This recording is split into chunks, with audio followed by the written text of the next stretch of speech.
Bismillahirrahmanirrahim. Dear students, today we are going to study physics of chapter 13, class 10. Our topic is lightning. ये जो बिजली गिरती है, ये जो आसमान से, तो ये कैसे होता है? असल में जो हमारे जो क्लाउड होते हैं उन पर नेगेटिव चार्ज होता है।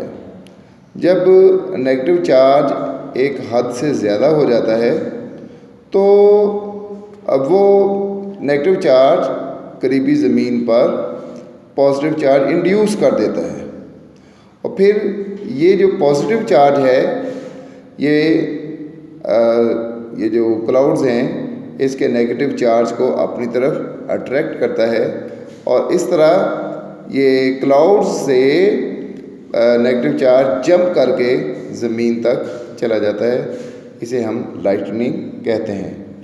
When the charge on the thunder cloud is sufficiently high, it induces opposite charge on the object present on the ground, giving rise to a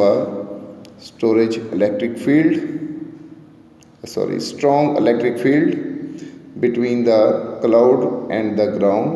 Suddenly the charge in cloud jumps to the ground with a violent spark and explosion. This is called lightning. अच्छा, अब सवाल ये पैदा होता है कि lightning से बचा कैसे जाए। तो हम अपनी बिल्डिंग्स को लाइटनिंग से डैमेज होने से कैसे बचा सकते हैं? इसके लिए हम कोई कंडक्टर यूज़ करते हैं जो बिल्डिंग की टॉप पे लगा दिया जाता है।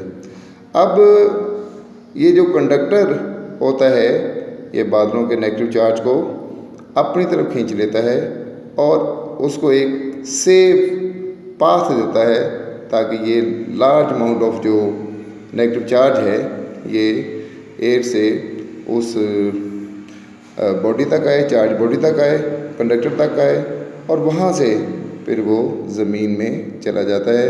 इस तरीके से हमारी जो बिल्डिंग है वो लाइटनिंग से महफूज रहती है। इससे जो नुकसान होता है उसको कम से कम किया जा सकता है। Thank you.